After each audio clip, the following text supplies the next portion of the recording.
जी मेरी आवाज आ रही है?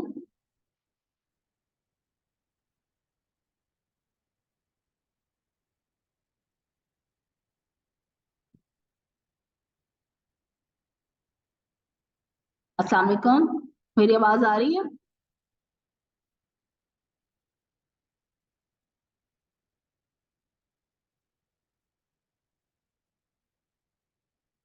Am I Audible?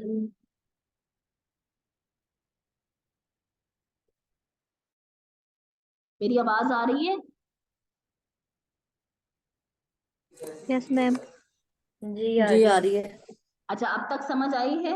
हम जहाँ पे बात कर रहे थे वो यही है कि ये जो 1 2 इन्होंने दिए हुए हैं, ये लाइन जहां से इन्होंने उठाई है उसके रेफरेंस नीचे दिए गए हैं और इसको नंबर्ड स्टाइल में किया है। अगर यहाँ पे एपीए स्टाइल में करते तो हम यहाँ पे सिर्फ और सिर्फ ऑथर का नेम, जो कि पहला नेम होता है, फर्स्ट ऑथर, और उसका ईयर लिखते होते हैं। अभी मैं कोई और पेपर ओपन करती हूँ जो कि पूरा ओपन हो जाए, ताकि आपको सारा व्यू नजर आ जाए कि रेफरेंसेस कहाँ पे होते हैं। कुछ पेपर जो हैं वो बाय करने के लिए होते हैं, वो दूसरी साइट से ओपन हो जाते हैं। जरूरी नहीं कि हर पेपर बाय करने के लिए हो यहाँ पे, क्योंकि अब ये जो जर्नल है ये इसी तरह से कमाते हैं। ये हमारे पास पूरा पेपर आ चुका है, ये रिसर्च गेट पे था। कल मैंने आपको थोड़ा सा व्यू दिया था एब्स्ट्रैक्ट का, वो भी मैं आपको बता देती हूँ, क्योंकि कल का हमारा लेक्चर जो है वो इतना रिकॉर्ड नहीं हो पाया था, इसलिए मैं पिछला भी थोड़ा सा रिव्यू करवा रही हूँ। जबकि हम जो नेक्स्ट है हमारा इंट्रोडक्शन पार्ट है। पहले मैं आपको रेफरेंसेस दिखा देती हूँ। ये हैं रेफरेंसेस, ये देखें, ऑथर नेम। अब जो यहाँ पे यूज हुआ है वो कौन सा यूज हुआ है, यहाँ पे देख लेते हैं गूगल स्कॉलर पे। हर जो रेफरेंस स्टाइल है वो अलग होता है। हमने यहाँ पे कुछ भी लिख लेते हैं। ये देखिए साइटेशन में जो इसके साइटेशन हैं वो अलग हैं, एपीए के अलग हैं। यहाँ पे ईयर आ रहा है, जबकि एमएलए में लास्ट में ईयर आता है, पूरे नेम नहीं दिए जाते। इसी तरीके से यहाँ पे पूरे नेम के साथ जो आपका लास्ट नेम होता है उसका सिर्फ एक ही वर्ड इस्तेमाल करते हैं, जैसे कि इन्होंने एल के नाम से यूज किया हुआ है। और इसी तरीके से हार्वर्ड और वैंकूवर है। अब यहाँ पे जो हम देख रहे थे वो मैंने दिखाने का मकसद ये है कि रेफरेंसेस आखिर में इस्तेमाल होते हैं पूरे, जहां से भी इन्होंने जो चीज ली होती है। ठीक है। और इसको साइट हम पेपर के अंदर कैसे करते हैं वो आपको दिखा देती हूँ। कि ये देखें, यहाँ पे इन्होंने वैन डॉट एट ऑल, जब ज्यादा हो आपके ऑथर्स तो हम एट ऑल यूज करते हैं, और आगे फुल स्टॉप और कॉमा, फिर आगे उनका ईयर नेम। अब मैं यहाँ से ही सर्च करती हूँ, देखें कि इन्होंने ये जो पूरी लाइन है फ्लावर से लेके यहाँ तक इन्होंने ली है इस पेपर से। अब मैं अगर उस पेपर में से देखना चाह रही हूँ कि सच में इन्होंने उसी पेपर से लिया है, तो मैं यहाँ से सर्च करती हूँ, तो मैं उस पेपर पे पहुंच जाती हूँ। मैम इससे पहले एक और रेफरेंस यूज हुआ है। तो ये, हाँ जी, तो ये वाला जो है हम पेपर में भी इसको देख सकते हैं। देखें, हाँ जी, ये यूज हुआ है फेरी एटाल। इसी तरीके से वैन डॉट एटाल। तो जहां जहां से जो लिया गया है उसको इन्होंने साइट किया है पेपर के अंदर, जो लाइन। उसके बाद लास्ट में ये देखें हम, ये वही उसको यहाँ पे रेफरेंस पूरा यूज किया हुआ है, ऊपर सिर्फ साइट करते हैं। जो पेपर के अंदर हम यूज करते हैं वो साइटेशन यूज करते हैं, जबकि पेपर के एंड पे हम रेफरेंसेस यूज करते हैं। इसके लिए परेशान नहीं होएगा, अभी सिर्फ और सिर्फ आपको बताने का मकसद ये है कि आपसे मैंने इंट्रोडक्शन बनवाना है। तो जब इंट्रोडक्शन हम बनाएंगे तो उसके लिए आपको रेफरेंसेस की जरूरत पड़ेगी। तो इसलिए आप पे बोझ नहीं डाल रही, पहले आप इंट्रोडक्शन लिख लें, उनके जहां जहां से आपने इंट्रोडक्शन में से लिया होगा उनके रेफरेंसेस सेव करके रखिएगा। फिर मैं बताऊंगी, जब आपके पास रेफरेंसेस सेव हो गए, आपने ऊपर लिख लिया, जैसे कि मैंने यहाँ पे आपको बता देती हूँ कि हम सपोज टू, मैं इसी का इंट्रोडक्शन जो है वो कॉपी कर लेती हूँ थोड़ा सा, ताकि आपको पता चल जाए। यहाँ से आपने इंट्रोडक्शन, अब आपकी फाइल बन चुकी है जो कि आपको मैंने टॉपिक दिया है, आपका एब्स्ट्रैक्ट तैयार हो चुका है। अब आपने उसमें उसी को, फाइल को आपने हर बार सबमिट कराना है, जो जो मैंने चीजें कहनी है वो आपने उसमें एडिशन करनी है। एब्स्ट्रैक्ट के बाद अब आपका इंट्रोडक्शन आ गया। आपने एक लास्ट में रेफरेंसेस लिख के,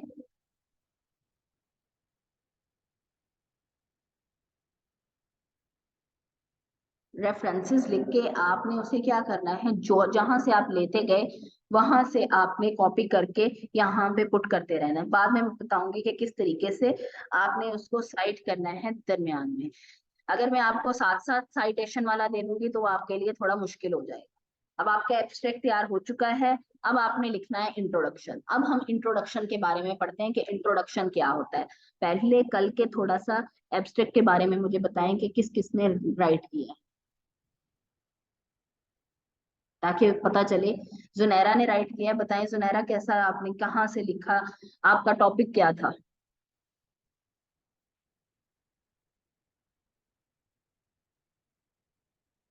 जुनैरा मुझे सुन रही हैं? आई थिंक जुनैरा चले जा चुकी हैं। बाकी किसी ने भी नहीं लिखा? मैम मैंने आपको बताया था, मेरे लास्ट से थोड़ा मिस हो गया था ना, तो मुझे टॉपिक असाइन कर देना। मैंने ग्रुप में भी पूछा था तो बताया नहीं था आपने। आपका नेम?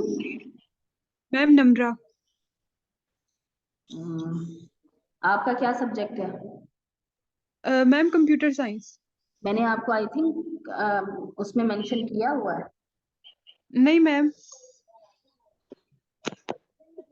नम्रा। ओके, मैं आपको टॉपिक बता देती हूँ इसमें। बाकियों किसी ने भी नहीं लिखा हुआ? मैम मैंने लिखा है। मैम मैंने भी लिखा है। हाँ जी, तो आपका टॉपिक क्या था? ओ मैं देख के बताती हूँ। Rule of effective mechanism of theory. अच्छा, इसके बारे में आपने कैसे सर्च किया, थोड़ा सा व्यू बताएं, फिर मैं आगे आपको इंट्रो का बताती हूँ। मैम इसमें मैंने उससे गूगल स्कॉलर से ही सर्च किया था, मतलब 3-4 किए थे, लेकिन मोस्टली ना इनमें सबका सेम ही दिया हुआ है। अच्छा जी। तो 2-3 थे डिफरेंट, तो बस फिर एक मैंने सिलेक्ट कर लिया, पता नहीं वो कैसा है। अच्छा, कभी भी आप एक से एब्स्ट्रैक्ट नहीं उठाते? लाइक मैंने आपको जो टॉपिक दिया है, मैंने कहीं से देख के नहीं दिया, मैंने आपके सब्जेक्ट के मुताबिक उठा के दे दिया है। वो आपको एज इट इज भी मिल सकता है, वो आपका जो है कुछ उसके चंक्स हो सकते हैं, मतलब एक पेपर में उसका एक पार्ट मिल सकता है, दूसरा पार्ट मिल सकता है। जी जब मैं से जब आपने करना होता है, आपको कोई लिखने के लिए काम दिया जाए, आपको लग रहा है कि इस पेपर में आपके कीवर्ड, जैसे कि यहाँ पे कीवर्ड्स आपको शुरू में नजर आ जाते हैं कि मैंने जो कीवर्ड्स पुट किए थे वो इसमें भी कुछ दिखा देते हैं। आपको पता चल गया कि इसके पहले तो टाइटल देखने से ही आपको पता चल जाता है कि आइदर मेरा यहाँ पे जो सारा एक्शन है वो परफॉर्म हो रहा है या नहीं हो रहा। अगर हो रहा है, आपने नेक्स्ट टैब ओपन करके open link in new tab, इसी तरीके से सारों को open link in new tab, आपने जितने भी आपको लग रहे हैं उनको आपने ऐसे ओपन कर लेना है। अब फिर आपने एक स्कैनिंग टेक्निक होती है जिससे आप रीड करते हैं। जैसे ही आप एब्स्ट्रैक्ट के ऊपर अपनी नजरें जमाते हैं, आपको उसी टाइम फौरन, आपने पूरा रीड करना नहीं होता, आपने सिर्फ और सिर्फ आंखों से पढ़ना होता है कि भाई इसमें मेरा मकसद पूरा हो रहा है या नहीं हो रहा। अच्छा, आपको लगता है कि इसमें जो है वो मुझे सिर्फ और सिर्फ यहाँ से जो दो लाइनें हैं वो मैं इसमें से ले सकती हूँ, क्योंकि ये इंट्रोडक्शन मेरे हवाले का है। उसके बाद आप देखते हैं नीचे जो इसकी, क्योंकि कल मैंने आपको यही बात बताई थी कि इसमें इंट्रोडक्शन आपका, उसके बाद इंट्रोडक्शन के बाद 2 से 3 लाइन आपकी इंट्रोडक्शन की होती है, जिसमें आप ये बताते हैं कि what is this paper about या what is this reading about. तो उसके बाद जो नेक्स्ट 2 से 3 लाइंस होती हैं वो आपकी क्या होती हैं, इसके मेथोडोलॉजीज होती हैं। फिर जो 2-3 लाइनें होती हैं वो होती हैं कि कौन सी स्ट्रेटजीज आपने यूज की हैं, और आखिर में आपका रिजल्ट शो हो रहा होता है कि ये स्टडी ने फ्यूचर इसका ये है और ये आपने बता देना होता है। एक्चुअली एब्स्ट्रैक्ट पूरा आपका एक तरह से समरी है जो कि 200 से 250 अल्फाज पर मुश्तमिल होती है, और इसमें ये चीजें बयान की होती हैं कि भाई 200 जो 2 से 3 लाइंस हैं उसमें आपका आ जाता है एब्स्ट्रैक्ट में क्या आ जाता है, इंट्रोडक्शन। फिर आता है आपकी मेथोडोलॉजी जिसमें आप सिर्फ और सिर्फ ये बताते हैं कि आपने किस मेथड से काम किया है। फिर 2 से 3 लाइंस में आपका जो है वो आ जाता है रिजल्ट्स, एंड आखिर में आपका फ्यूचर रिकमेंडेशंस क्या है, ये चीज होती है। तो जब आप ऐसे सारे पेपर्स ओपन करते हैं तो आपको आइडिया हो जाता है कि कौन सा पेपर आपके मुतालिक है, कौन सा पेपर नहीं है, कौन से की आप जो है वो मेथोडोलॉजी यूज करोगे, कौन सी की आप जो इंट्रोडक्शन है वो यूज करोगे। अच्छा, उसके बाद जब आपको मैंने ये बता दिया है कि कैसे आपने उसको सेव करके अपनी लाइब्रेरीज में सेव कर लेना है, ताकि इन फ्यूचर, क्योंकि आपको इन्हीं पेपर की पूरे जरूरत पड़ेगी। अब जैसे आपने इनमें से एब्स्ट्रैक्ट लिखा है तो इनमें से ही आपको अब इंट्रोडक्शन भी लिखना होगा, अब आपको इन्हीं में से अपना मेथोडोलॉजी और रिजल्ट्स भी लिखने होंगे। तो इसके लिए आपको क्या करना है कि इनको अपनी लाइब्रेरीज में सेव कर लें, और नेक्स्ट जो जो मैं आपको असाइन करती जाऊंगी उसमें आपको ये जरूरी होंगे कि इन्हीं पेपर में से जो आपने एब्स्ट्रैक्ट लिखा है उसी को फॉलो करते हुए आपने अपना एक राइटअप तैयार करना है। चले हम पहुंचते हैं अब इंट्रोडक्शन पे। इंट्रोडक्शन एक्चुअली होता क्या है, इंट्रोडक्शन हमारा, हमने एब्स्ट्रैक्ट लिख लिया, अब आगे हम इंट्रोडक्शन पे। इंट्रोडक्शन में हम फनल टेक्निक यूज करते हैं। फनल टेक्निक बताती हूँ कि कहते किसे हैं। यहाँ पे शेर, हम यहाँ पे फनल देखते हैं कि फनल होती कैसी है। किसी को पता है फनल कैसी होती है, कोई बयान करे तो। ये है फनल, देखी हुई है ना आपने, ये लैब्स में भी यूज होती है, ये आपके घरों में भी यूज होती है। इस ये फनल टेक्निक मैंने इसको नाम क्यों दिया है इंट्रोडक्शन में, खास करके इंट्रोडक्शन में हमने अपना जो ऑडियंस है उसको हमने जर्नल टू स्पेसिफिक में लेके आना होता है। कहाँ पे, जर्नल से स्पेसिफिक में। जैसे कि मैं इसका एक इमेज ओपन करके आपको एक चीज बयान करती हूँ, ये भाई जैसे कि इसका मुंह ओपन है, ठीक है, ये जर्नल है, जैसे ही ये नीचे आ रही है ये तंग हो रही है। अब हम इसमें क्या करेंगे, हम जब फनल टेक्निक यूज करते हैं तो हम जर्नल में जाते हैं। जैसे कि आपका कोई भी टॉपिक हो, एक टॉपिक का नेम लें, कोई भी टॉपिक का नेम लें, उसके बारे में मैं आपको थोड़ा ब्रीफ करती हूँ, बताएं। आपका अपना ही टॉपिक बता दें। Salinity stress on morphology of plants. हाँ जी, सैलिनिटी इफेक्ट ऑफ कोई भी सॉल्ट है उसका मॉर्फोलॉजी पे इफेक्ट, प्लांट की मॉर्फोलॉजी पे इफेक्ट क्या होगा। अब हमारा यहाँ पे अगर देखा जाए तो मेन कीवर्ड क्या बन रहा है, प्लांट की मॉर्फोलॉजी। प्लांट मॉर्फोलॉजी को हमने सबसे पहले उसको जर्नली बयान करना है कि प्लांट मॉर्फोलॉजी में होता क्या है। ठीक है, जैसे कि यहाँ पे बताया गया है कि अवेयरनेस, फिर कंसिडरेशन, कन्वर्जन, हम इसको टोटली बयान करेंगे। लाइक मैं एक प्लांट चूज करती हूँ, it may be anyone, beat हो गया, ठीक है। अब इसको मैंने बयान करना है, इसकी थोड़ा सा मैंने ओवरव्यू देना है ताकि जो रीडर है वो जान सके कि प्लांट या फिर कोई भी अगर स्पेसिफिक प्लांट वीट है वो होता क्या है, वो किस लिए यूज होता है। उसके बाद एक लाइन में सिर्फ मैं उससे बताऊंगी, उसके बाद नेक्स्ट लाइन में मैं उसको किस तरीके से ले आऊंगी कि भाई इसकी इकोनॉमिकली इंपॉर्टेंस क्या है। हमने जब अब देखेंगे मैं इसको फनल फनल टेक्निक पे कैसे अप्लाई करती हूँ कि जर्नल पे मैंने इसको रख दिया प्लांट को, फिर इसके बाद प्लांट की इंपॉर्टेंस क्या है, उसके बाद हमारा टॉपिक क्या था कि salinity effect of salt on plant morphology. अब प्लांट की मॉर्फोलॉजी इंपॉर्टेंस क्यों है, ठीक है, पहले प्लांट की इंपॉर्टेंस, फिर इकोनॉमिकली हमें प्लांट क्यों जरूरी है, उसके बाद प्लांट की मॉर्फोलॉजी, उसके बाद फिर मैं बताऊंगी कि इसको किन किन प्लांट को किन किन मसलों का आजकल सामना करना पड़ रहा है, ठीक है, वो कौन से हैं, वो केमिकल हैं, वो पोल्यूशन हो सकती है, वो जो है वो जमीन से हो सकते हैं। मैंने इन सबको जो है वो एक या दो लाइंस में बयान कर देना है कि कुछ जो है वो बायोलॉजिकल और नॉन ए बायोलॉजिकल इफेक्ट्स हैं जो कि इसके ऊपर इफेक्ट डाल रहे हैं। बायोलॉजिकल में फिर मैं बता दूंगी कि भाई ये वाले कुछ डिजीजेस हैं जो इसको इफेक्ट करेंगे, जबकि फिर नॉन बायोलॉजिकल में मैं फिर इसको बता दूंगी कि ये अपने केमिकल्स आ जाते हैं। अब केमिकल्स में कौन से आ गए, फिर मैं अब देखिए मैं अपने टॉपिक के बारे में आ रही हूँ ना, मैंने फनल टेक्निक यूज की, फनल टेक्निक के मैंने जर्नल से शुरू किया कि प्लांट क्या है, प्लांट की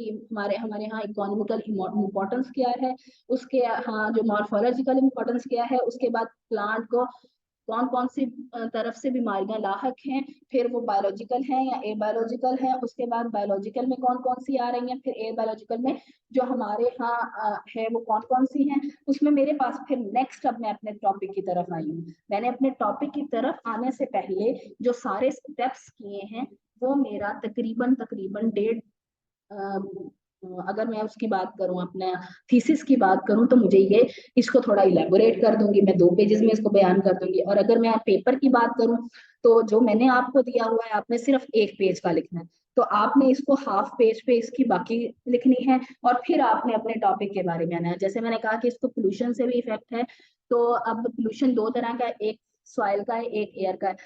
जो हमारे ये सॉल्ट हैं क्या वो एयर में मौजूद हैं या सॉइल में, अगर ये सॉइल में है तो इनका फिर मैं सोर्स लिख दूंगी। समझ आ रही है फनल टेक्निक की अब,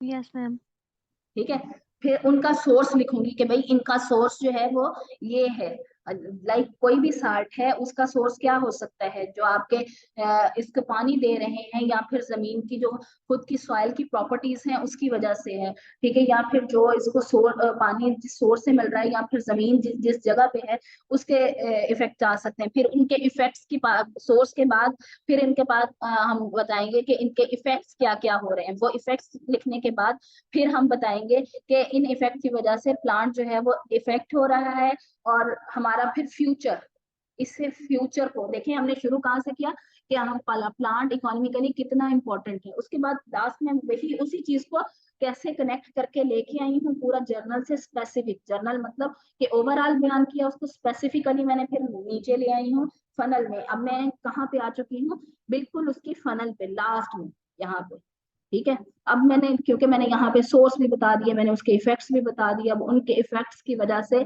जो प्लांट के को इफेक्ट हो रहा है उसकी वजह से हमारी इकोनॉमी पे क्या इफेक्ट हो रहा है, वो हमारा क्या है फ्यूचर प्रोडिक्शन हो गई। लास्ट में मैंने क्या बता दिया कि भाई इसकी वजह से इतने फीसद जो हमारी जमीन है वो सैलिनिटी इफेक्ट से इफेक्टेड है, और इतने फीसद जो हमारे पौधे हैं जो प्लांट्स हैं वो इफेक्ट हैं, और हमें अगर हम इस चीज के ऊपर एक्शन नहीं लेते तो it will cause hunger there.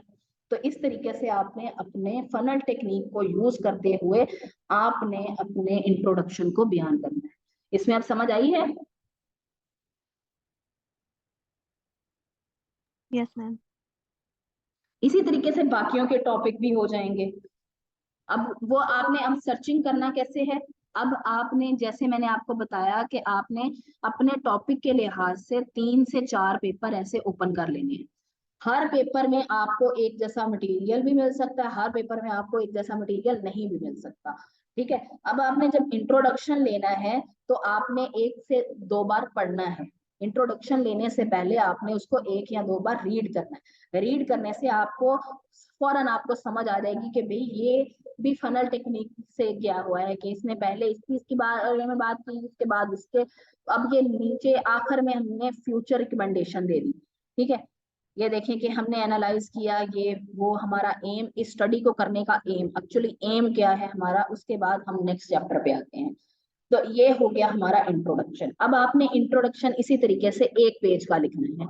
जो आपका एब्स्ट्रैक्ट था वो 200 पेजेस का था, जबकि जो आपका इंट्रोडक्शन है वो आपका एक पेज के ऊपर होना चाहिए, और एब्स्ट्रैक्ट आपका अलग पेज पे होगा, इंट्रोडक्शन आपका अलग पेज पे होगा। तो इसके बारे में किसी के माइंड में कोई क्वेश्चन होगा? ये जो दरमियान में आपके रेफरेंसेस और साइटेशन है, इनका मैं बाद में बताऊंगी, क्योंकि अगर मैंने एकदम ही आपको इंट्रोडक्शन करा दिया है कि इसको साइटेशन कहते हैं, इसको रेफरेंसेस कहते हैं, लेकिन अभी मैं सिर्फ ये कह रही हूँ कि जहां से आप आपको ये वाली लाइन पसंद आ रही है, आपने क्या करना है, इसको लेना है, क्विल बोर्ड करना है। क्विल बोर्ड करके, क्विल बोर्ड तो सबको करना आता है ना,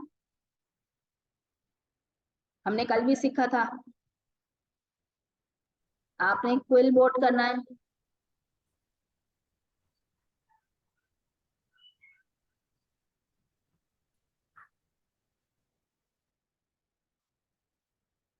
क्विल बोर्ड करने के बाद जो उसके रेफरेंसेस होंगे, उनको आपने लास्ट पे सेव करते रहना। यहाँ पे मैंने इसको पैराफ्रेज कर लिया।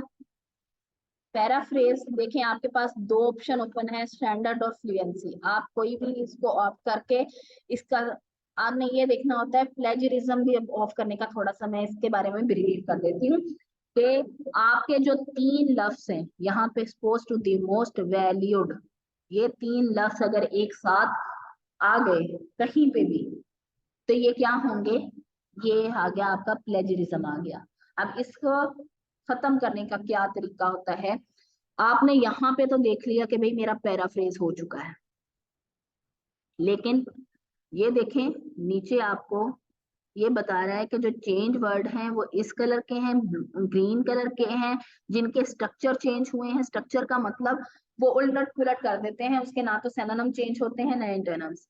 उसके बाद जो अनचेंज वर्ड होते हैं वो ब्लू कलर के होते हैं। हमने क्या करना है, हमें सारे को रीड क्यों करें, हम जो हमारे पास ब्लू में वर्ड हैं उनको हमने देखना है, ठीक है। हम उन ब्लू वर्ड को, क्योंकि वो चेंज नहीं हुए, हमने उनको देख के फ्लोरल को हम फ्लावर कर सकते हैं। अब ये तीन वर्ड सेम आ रहे थे, बायोलॉजी, पॉलिनेशन, इसको थोड़ा पॉलिनेशन को हम इसमें पॉलिनेशन को नहीं चेंज कर सकते, तो पॉलिनेटिंग कर दिया, तो अब ये चेंज हो गया। इस तरीके से आपने देखना है कि कोई तीन वर्ड सेम ना आते हो, इससे आप प्लेजरिज्म ऑफ कर सकते हैं।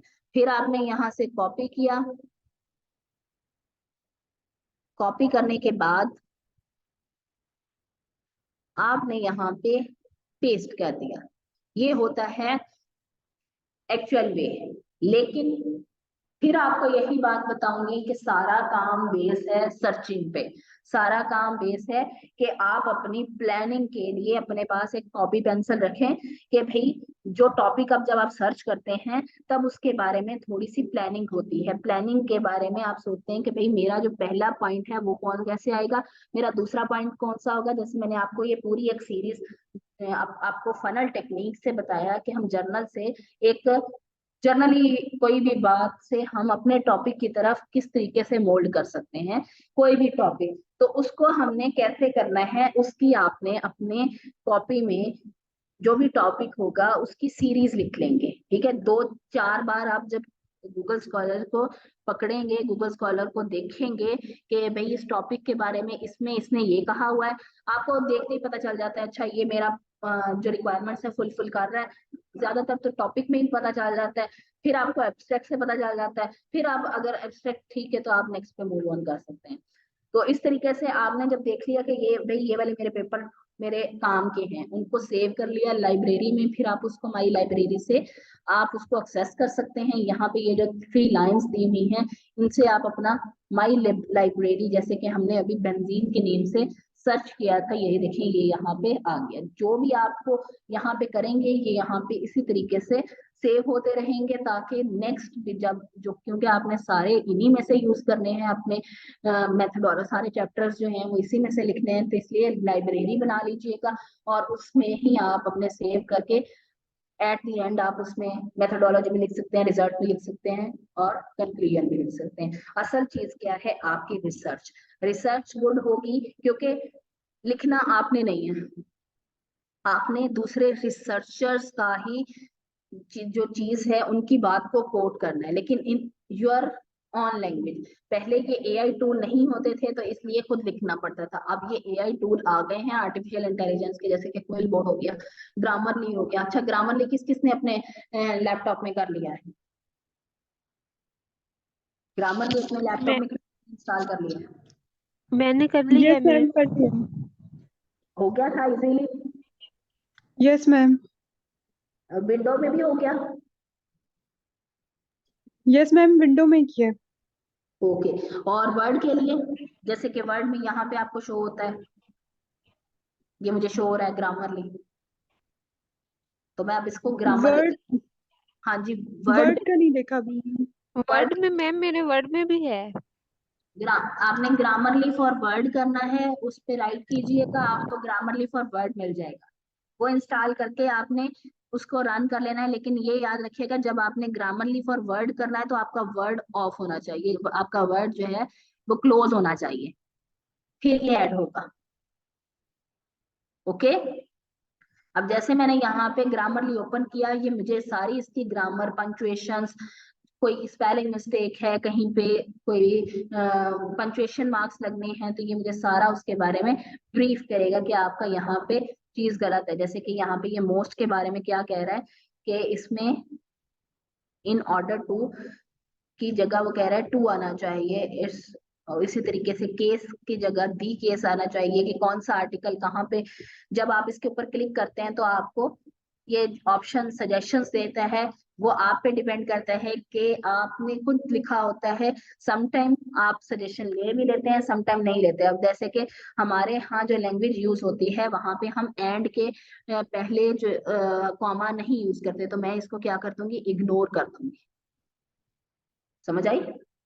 ये आपको खुद देखना होता है। जो हम यहाँ पे इंग्लिश यूज कर रहे हैं वो यूएस की यूज कर रहे होते हैं, ठीक है। जो ग्रामरली है वो यूके का है, ग्रामरली यूके का है, तो आपको थोड़ी थोड़ी चीजें जो हैं वो इसमें रिलेट नहीं कर रही होंगी, इसलिए सारा ध्यान से कीजिएगा।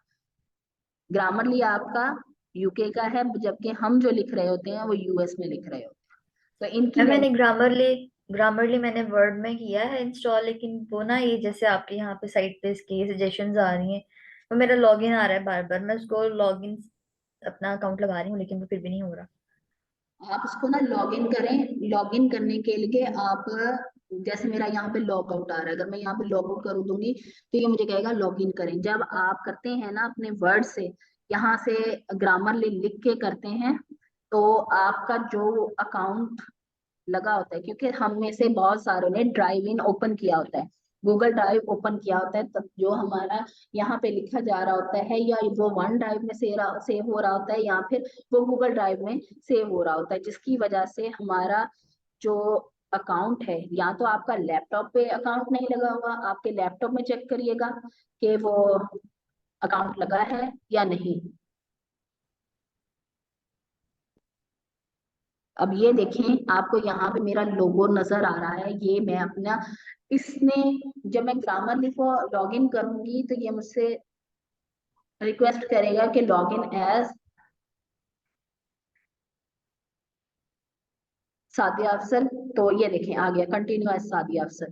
तो जब मैं यहाँ पे लॉगिन कर लूंगी तो ये मुझे वहां पे जाके एक्सेस नहीं मांगेगा।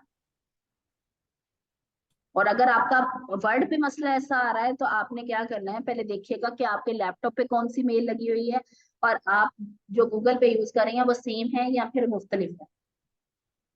जी ठीक है। ओके। तो ये जी टूल्स शायद यही इशू होगा। कि दोनों दो मेल्स डिफरेंट हैं, आप एक मेल करें। ज्यादातर हमारे इश्यूज इसीलिए आ रहे होते हैं कि हमने उसको फर्स्ट टाइम एक चीज से हम लॉग इन कर रहे होते हैं, सेकंड टाइम जब हम लॉग इन करते हैं तो वो हमारे यहाँ पे ये जो गूगल है ये किसी और ईमेल पे लॉग इन हुआ होता है, तो वो इसलिए हमें स्विच ऑन और स्विच ऑफ कर का ऑप्शन दे रहा होता है। तो ये आप देखिएगा। बाकी ये टूल्स हैं, ग्रामरली हो गया आपका, क्विल बोर्ड हो गया। क्विल बोर्ड आपने बिफोर यूज करना है, पहले, कि फॉर प्लेजरिज्म ऑफ करने के लिए यूज करना है। आपने क्या करना है, जहां से भी कॉपी कीजिएगा, आप 2 डॉक्यूमेंट भी बना सकते हैं। जो बिगनर्स हैं, जिनको लगता है कि वो अपना काम ऐसे नहीं संभाल सकते, कि पहले वो जहां से पहले वो एक रा फाइल बनाएंगे, उसके बाद आखिर वाली फाइल बनाएंगे। तो वो क्या करें, पहले अपना जहां से भी उन्हें मिल रहा है, अच्छा कंटेंट मिल रहा है, उसको कॉपी करके एक फाइल में बना लें। फिर उसके बाद आप क्या करें, सेकंड फाइल ओपन करें। ओपन करने के बाद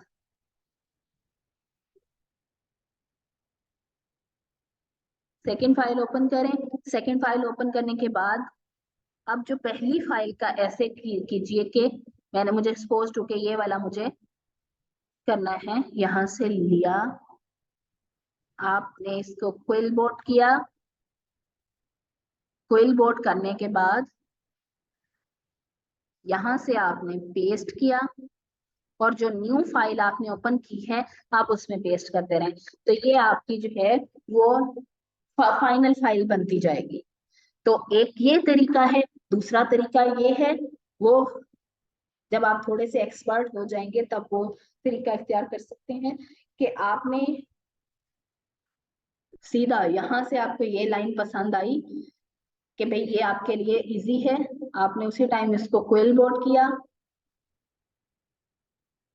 क्विल बोर्ड करने के बाद आप सिर्फ एक ही फाइल बना रहे हैं। तो ये आप पे डिपेंड करता है आप कैसे काम करना पसंद करते हैं। ठीक है, आप डायरेक्ट भी कर सकते हैं।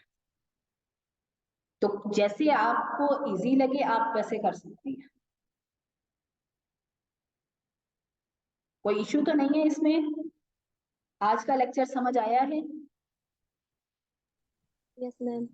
जी मैम, अभी तक तो समझ आ गया है, बाकी जब खुद हम बाय हैंड प्रैक्टिकली करेंगे फिर पता लगेगा समझ आई है कि नहीं आई। देखिए, पहली बार आप सही तरीके से, मैं आपको कह देती हूँ, आपका काम जो है वो सिर्फ और सिर्फ 5% होगा। सेकेंडली, जब आपका जिसने एब्स्ट्रैक्ट लिख लिया है ना, जब वो इंट्रोडक्शन पे आएगा वो 20% तक उसको समझ आ गई होगी। उसका हाथ जो है वो इतना, जिसे कहते हैं, खुल जाता है कि आप 20% अपडेट कर जाते हो। फिर जैसे आप मेथोडोलॉजी में आओगे, एट द एंड आपको लगेगा कि आपने पूरा काम A1 किया है। तो ये प्रोसेस से ही है, ये स्टेप बाय स्टेप ही करना है। अगर आप देखें कि आप एक ही बार में के भाई आज का काम भी नहीं करती, कल का काम भी नहीं करती, एट द एंड जिस दिन मुझे पूरा पेपर अपना सबमिट कराना होगा, मैं बैठ के एक पेपर गोल बोर्ड करके तो सबमिट करा दूंगी, तो ये हो गया मेरा फाइनल, तो आप कभी भी सीख नहीं पाएंगे। जैसे मैं आपको बता रही हूँ, जिस दिन का काम होता है उसी दिन आप उसको करें ताकि आपके लिए इजी हो। ओके, अब देखें कि आपके पास नेक्स्ट, हम जुमेरात को आपका एक लेक्चर, मैं आपके जो है कोई वीक हम 4 लेक्चर किया करेंगे, कोई वीक 3 लेक्चर्स किया करेंगे। आप जो नेक्स्ट वीक होगा वो हम थर्सडे को भी आपकी क्लास होगी, क्योंकि यहाँ पे पेपर चल रहे हैं तो मुझे बाकी क्लासेस से फ्री हो रहा है, तो मैं फिर आपकी क्लास जो है थर्सडे वाला दिन भी रखूंगी। तो थर्सडे को हम फिर नेक्स्ट इसका लिटरेचर रिव्यू कैसे करते हैं हम वो पढ़ेंगे। लिटरेचर रिव्यू के साथ कुछ मेथोडोलॉजी का बात भी पढ़ेंगे। तो नेक्स्ट वीक में आपकी 4 क्लासेस होंगी। ओके, जी मैम, ठीक है। Anything else? किसी को कोई समझ ना आई हो? मैम एक दफा ना समराइज कर दें कि मतलब जो एब्स्ट्रैक्ट है वो कितना होना चाहिए और इंट्रो कितना होना चाहिए। एब्स्ट्रैक्ट आपका होना चाहिए 200 वर्ड्स का, 200 या 250 के दरमियान होना चाहिए। 200 और 250 के दरमियान होना चाहिए। यही तमाम जो एब्स्ट्रैक्ट लिखे जाते हैं इसी बेस पे लिखे जाते हैं। उनका जो वॉल्यूम होता है वो 200 टू 250 वर्ड्स के दरमियान का होता है। उसके बाद आपका जो इंट्रोडक्शन है वो 1 पेज का होना चाहिए। अब 1 पेज में आपके जितने भी अल्फाज आ जाते हैं वो आप पे डिपेंड करता है। आपने इसका साइज क्या रखना है मैं आपको बता देती हूँ। जब आपने लिख लेना है, आपने होल को सिलेक्ट करना है, कंट्रोल A से पूरे को सिलेक्ट करते हैं, होम पे जाते हैं। यहाँ पे आपने जो इसकी राइटिंग है वो टाइम न्यू रोमन में करनी है। जो इसका साइज है वो 12 करना है, ठीक है। और इसको जस्टिफाई कर देना है पूरा। ये लेफ्ट जस्टिफाई है, ये सेंटर्ड है, ये राइट है, आपने इसको अलाइन करना है जस्टिफाई कर देना है, तमाम लाइंस एक जितनी होंगी, और यहाँ से आपकी जो लाइनिंग का डिफरेंस है वो 1.5 होना चाहिए। हो गया? ये चीज समझ आई है? टाइम न्यू यस मैम, आ गई। 12 साइज, जो आपका टॉपिक होगा उसका साइज आपका 14 का होगा। यहाँ पे जैसे मैं अब बेंजीन फैमिलीज,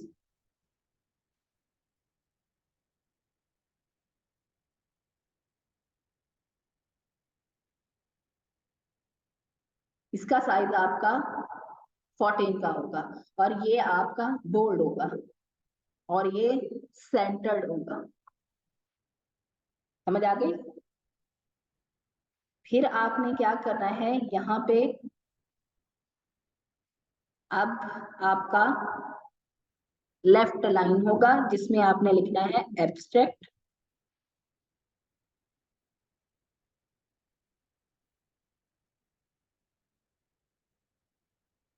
और एब्स्ट्रैक्ट के बाद जब आपने इंट्रोडक्शन लिखना है वो भी बोल्ड होना चाहिए, और ये सारा 12 का होना चाहिए। दरमियान की हेडिंग भी 12 की ही होंगी, और बस ये सिर्फ बोल्ड होगा, तो ये लेफ्ट जस्टिफिकेशन वाला होगा। ओके? और आखिर में आपने जरूर रेफरेंसेस इकट्ठे करते रहना है, क्योंकि जब मैं आपका रेफरेंसेस का बताऊंगी फिर आप उसमें रेफरेंस पुट करेंगे। रेफरेंसेस आपने जहां से जो चीज लेते गए, जो पेपर आप लेते गए, उसका आपने रेफरेंस कैसे लेना है।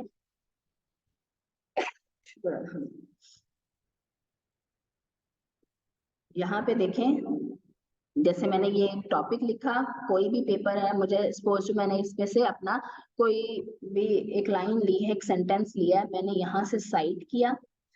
साइट पे जब मैंने क्लिक किया तो ये मुझे बार नजर आएगा जिसमें डिफरेंट स्टाइल्स होंगे। इसमें मैं एपीए स्टाइल को के ऊपर जब क्लिक करूंगी ये होल सिलेक्ट हो जाएगा। उसके बाद कंट्रोल सी से मैं क्या करूंगी, अपना जहां पे मैंने रेफरेंसेस लिखे होंगे वहां पे मैं इसको पुट करती रहूं। ओके? ये चीज समझ आ गई है? अभी बैठ के ये अभी आपका अपलोड कर देती हूँ लेक्चर, ताकि जब आप लिखें तो आपको कोई मसला ना हो। अगर कोई भी इशू आता है आप मुझसे ग्रुप में पूछें, और ग्रुप में एक दूसरे की हेल्प किया करें, दूसरों के जवाब दिया करें अगर आपको वो चीज आती होती है। और आप टॉपिक आपका नम्रा का रह गया है ना, मैं को अभी आपका कंप्यूटर साइंस है? यस मैम, कंप्यूटर साइंस है। ओके, मैं आपको भी कंप्यूटर साइंस के मुताबिक जो है वो दे देती हूँ ताकि आप कर सकें। अच्छा, हम एक छोटा सा काम, नम्रा ने अपनी प्रोफाइल जो है वो शेयर की थी, हम उसको थोड़ा सा ओवरव्यू कर लेते हैं, अदरवाइज आया मैम ओवरव्यू। मैंने तो उसका ना डेटा एंट्री का किया था स्टार्ट में, लेकिन अभी फिर मैं चेंज करके कंटेंट का कर लूंगी। आप उसमें डाटा एंट्री भी पुट कर सकते हैं, आप इसको पूरा होल लिखें, जैसे इन्होंने कंटेंट एडिटर लिखा है, आप इसमें इसको एक्सटेंड कर सकती हैं, not only a single word, बल्कि जो आपका एक लाइन होती है, पैराफ्रेज होता है, एक फ्रेजल वर्ड जो है वो ज्यादा बेहतर लगता है। तो आप इसमें कंटेंट राइटर और एडिटर और डाटा एंट्री भी लिख सकती हैं। आप देखिएगा वहां पे फाइवर पे बहुत सारे लोगों ने ऐसे लिखा हुआ है। अच्छा जी, hello Nimra here as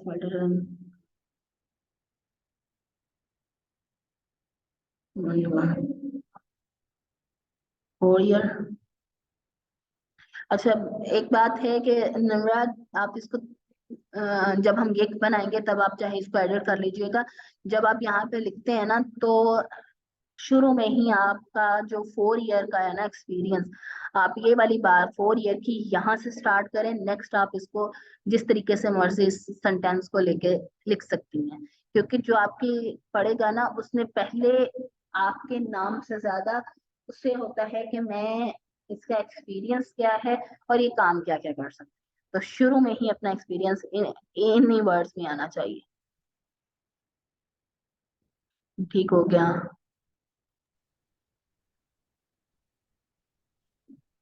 okay. अच्छा, यहाँ पे ना उर्दू के अलावा ना, क्योंकि यहाँ पे उर्दू का कोई काम नहीं आता, इसको निकाल दीजिए, इसकी जरूरत भी नहीं है। आप फ्रेंच और जर्मन कर सकते हैं। अगर इसको भी ऐड करना है, इसको ऐड करते रहना है, कर दें कि आपके साथ कोई इंडियन या बांग्लादेशी जो है वो आप